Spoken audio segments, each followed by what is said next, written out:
I ran into this last week. Here's what fixed it for me. If you ever notice anything unusual on Gate.io, it's important to report it promptly. Here is a simple guide to help you through the process. Step 1. Log into your account. Start by signing into your Gate.io account. Make sure you use your secure credentials to access your dashboard. Step 2. Navigate to support. Once logged in, go to the support section. This is usually found in the footer of the website or in the main menu. Step 3. Select Report Suspicious Activity. In the support section, look for the option to report suspicious activity. This may be labeled differently, so check for terms like report or fraud. Step 4. Fill out the report form. Complete the report form with all necessary details.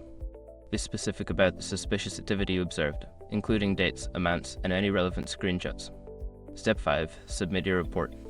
After filling out the form, review your information and click the Submit button. You should receive a confirmation that your report has been sent.